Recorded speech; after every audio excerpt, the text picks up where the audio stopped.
from the aspect of setting guys up, yeah. But based on the way Jaden Ivey's playing, I think Jaden Ivey has emerged. Jaden Ivey has emerged. Jaden Ivey is going to be at least the number 2 guy on this team, at least. So I think now this clears a road for him, right? And now I think Jaden Ivey's about to take off, guys. I think Ivey is about to take off. Now there's no pressure. Now he's allowed to go ahead and just do his thing. He's gonna be fun to watch, man. Who watched that game last night? Who watched Jaden Ivey last night?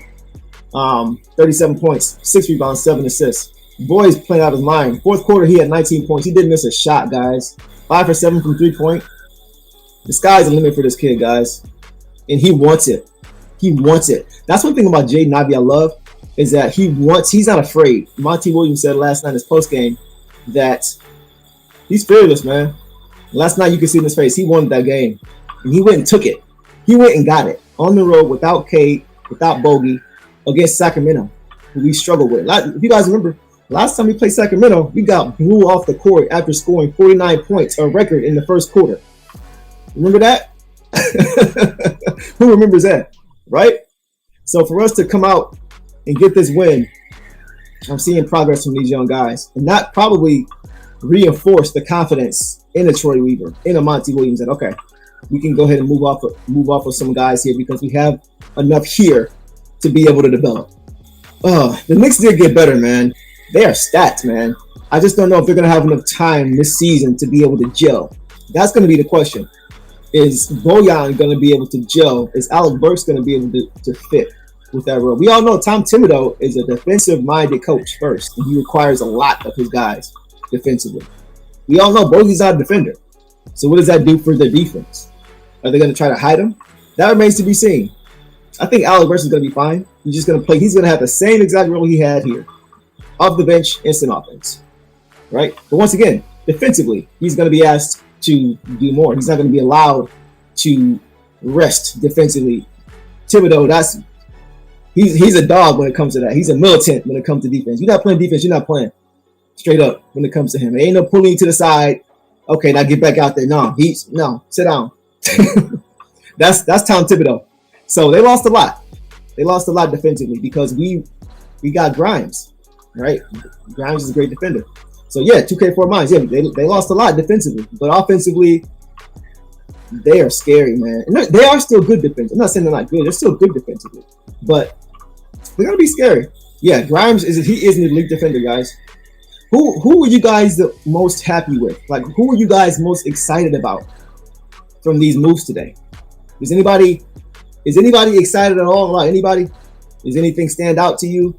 What are your rotations, right? Who is your starting 5?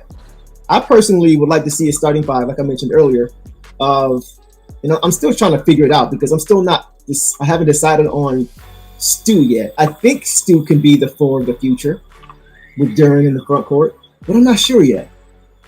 If we're going to be a contending team in the playoffs, I don't know yet. So I'm thinking I definitely want to see Caden Ivey in the backcourt. You can choose who goes where. At the 3 spot, I kind of want to see Asar.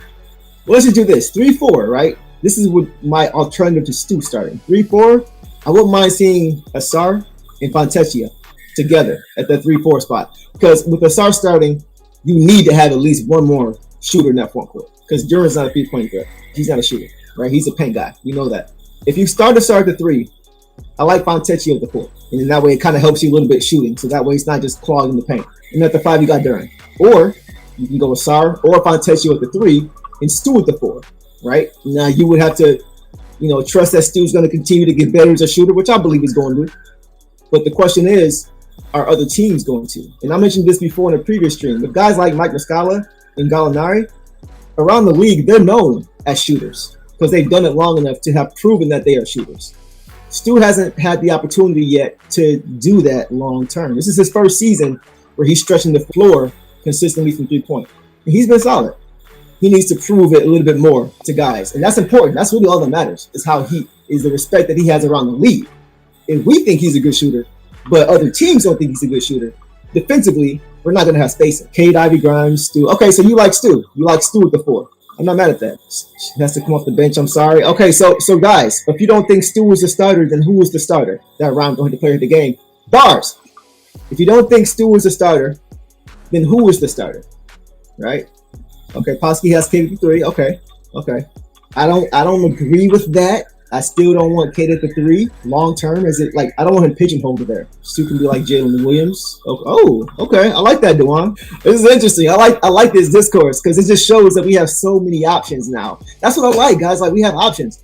I know it doesn't look like on paper that we've done a lot, but at least now we can evaluate all the comments that you guys are dropping in here. Right now we can see our core 4. We can see what we need after this season. We can see what we need based on how they perform. We can see if the spacing is going to be good enough with the guys that we brought in. There shouldn't be many questions going into the offseason as far as what we need because of what we moved. There aren't many log jams anymore like there was before. I'll play Thompson at the point. I don't think Thompson's ready to play the point yet. I don't think I do either one of those, Boban, to be honest with you. I won't play Thompson at point yet. He's not ready yet. If Ivy's not ready, then Thompson's definitely not ready. Not yet. I don't mind him pushing the ball in spots, right? We talked about him getting his offense from his defense.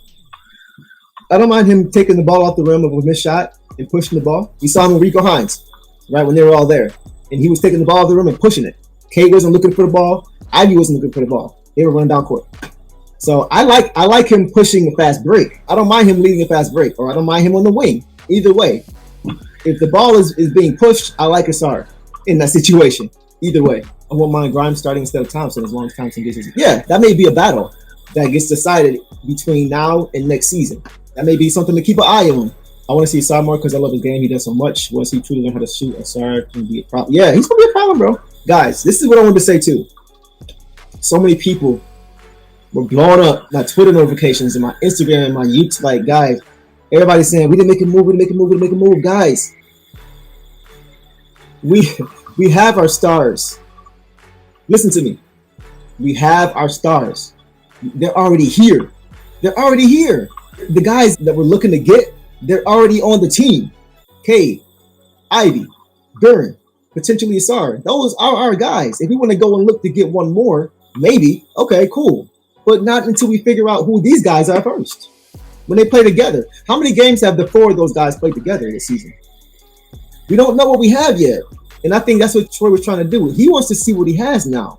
He's made moves, so they will leave no doubt to what he needs to do in the offseason. The season is lost anyway. So what are you trying to gain other than understanding who your team is, who your guys are, seeing how they deal with adversity, seeing how they bounce back, see how well they're coached in situations when they're not winning.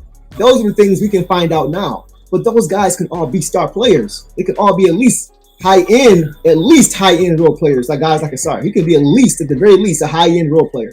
I think Jaden Ivey's a star. I think Kate Cunningham's a star. Right? I think Jalen Duren could be a star. I really do. I really do. If we had Jason Tatum and Jaylen Brown on our team, right? Or Paul George and Kawhi Leonard on our team, right? Would you be looking to add more stars?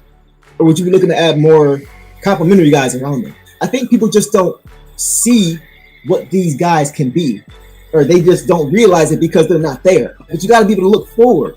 And I think that's the biggest thing that many people aren't doing right now. They're not looking forward to what these guys can really be. Kay should play forward. Like, it sounds like we're all pretty much saying if Stu's not the starter at the 4, then it's got to be Fontecchio or Thompson. That's where I'm at. I still want to give Stu a chance at the 4 position with Duren. I just like that pairing. I like 2 bigs. I do. I don't like getting bullied in the paint. Last year when Duren was hurt and we would have lineups, I think I'm traumatized by that. Seeing those lineups of Isaiah Stewart with Bogey at the 4 and Stu at the 5. I think that traumatized me, bro, because we were getting freaking abused every single night. So now I'm like, nah, man, give me some different action. I want to see a 2 big lineup. If we're gonna go that route, give me Stu, give me Duren. Try that first. Play Fontecchio or Thompson at the 3, and then play your guards at the 1 and 2. Play Cade and Jaden at the 1 and 2, and call it a day. And just let them guys just play. Let them guys just continue to learn each other. You do that, and you avoid injuries. It'll be a good end of the season. Straight up. Evaluation time in the summer. Let's go add this piece. So let's make this change because now we know what we need to do. That's what it's about. Ivy K. Okay, Grimes. Thompson. Oh, Grimes Thompson. So no Fontecchio. I don't know, man. I think Fontecchio could really. I'm gonna leave it alone. But if you guys haven't, go check out some highlights on Simone Fontecchio, man. He he kind of went to work against us last year when we played the Jazz. But was it last year or this year? I think it was this year. That's what I want to get to, Dwayne. That's what I want to see. That's partially why I'm thinking maybe a Sarr at the 4. I'm still torn. I'm torn between having two bigs and being able to run. Because if you have a Sarr at the 4 and JD at the 5, and Grimes or Fontecchio at the 3, or however you want to balance that out, and you got Cade and Ivy at the 1 and 2, you can run.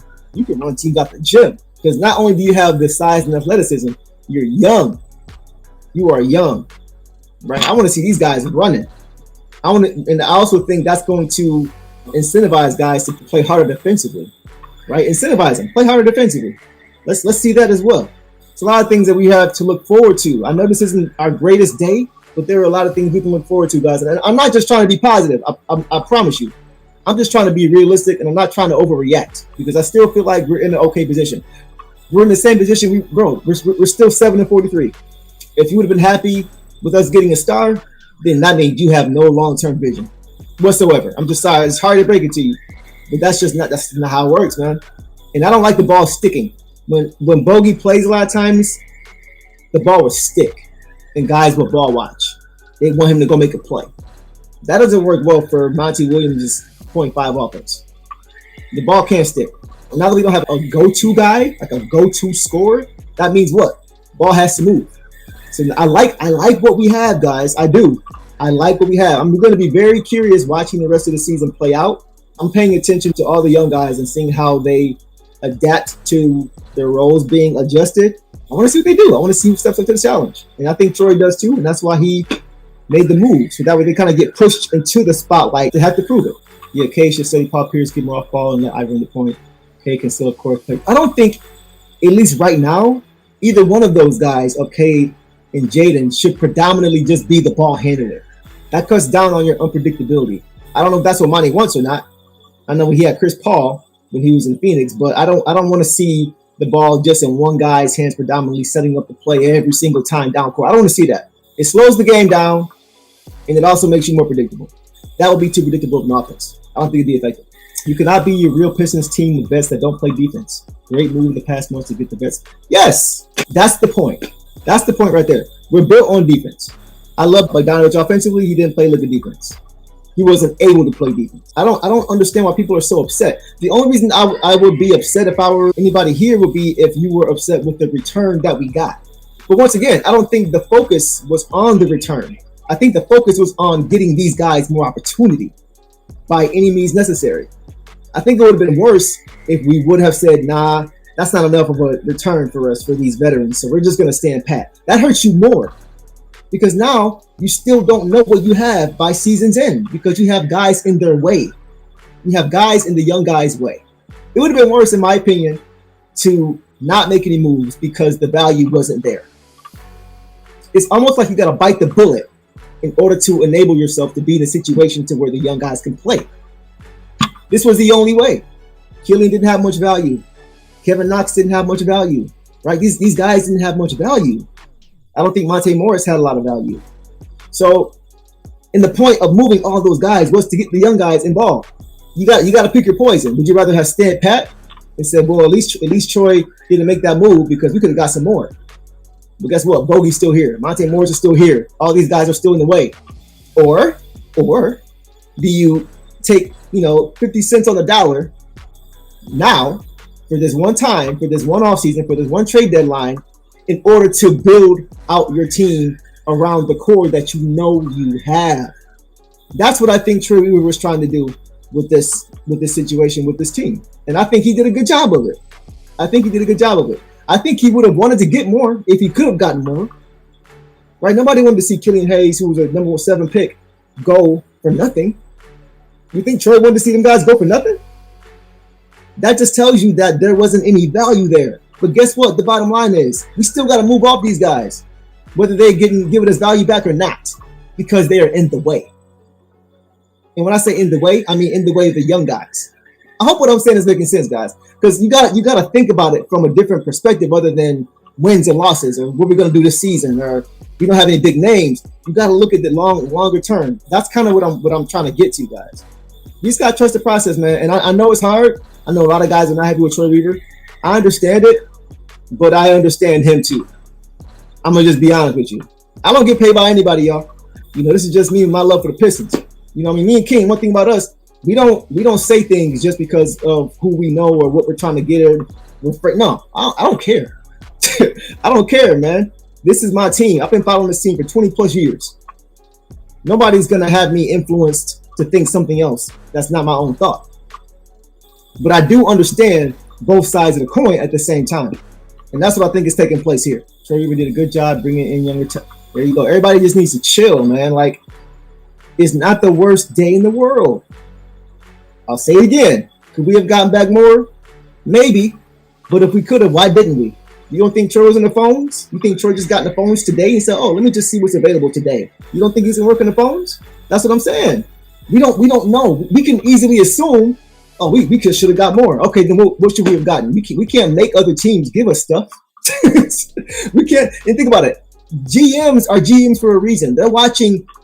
These guys have boards of all the players in the league who are free agents. They know how long these guys' contracts are. They know when their contracts are over. They know what number they are. They know if they're going to increase or decrease year over. They know everything. These other GMs know everything. We're not the only ones who know that Killian Hayes hasn't lived up to expectation.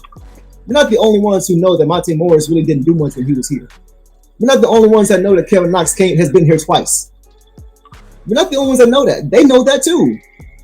So based on that, they're not just going to give us what we want for that. They know, based off of that they have the advantage. They have the leverage. Because Troy's likely going to them to make a move for our young guys to have room. You understand what I'm saying? Like, think about it from their perspective too. They're waiting on us to call them. These GMs are waiting for us to call. They know we're in a situation we got to make moves. They're waiting for us to call. You don't think New York was waiting for us to call? New York could have stood pat. They could have stood pat. They didn't need anything. If they get to the conference finals this year, that is a dub for New York. They didn't need to make any moves this year. I think the Pistons saw an opportunity to clear space for our young guys and found a partner in New York. And New York said, okay, what you offering? Nah, that's not good. Nah, we good. We good. See you later. They were in a position of strength. They were in a position of strength because they're a better team and they knew that we're trying to get better. Anytime you're the one to make a call, the other team has leverage. Every single time. Anytime you're the one initiating a phone call to look into trades or to inquire about guys, you're automatically giving the other team leverage. Every time. Every time. Hotter than MTV and Y2K. You don't want to see buff that Y2K. Breaking records set by Michael J. Bringing glory days back to the future, Michael J. He's way ahead of his time, he's got a plan, yeah. Led off by none other than his brother Cannon. If this is more than a game, it's a passion. While they sleep, we working, close up my action. Jay, then I'll be on the way and get that border ride. Electrifying through the air, a Detroit shot. And it doesn't really matter if you love him, like him, hate him. That boy is poison. It's in his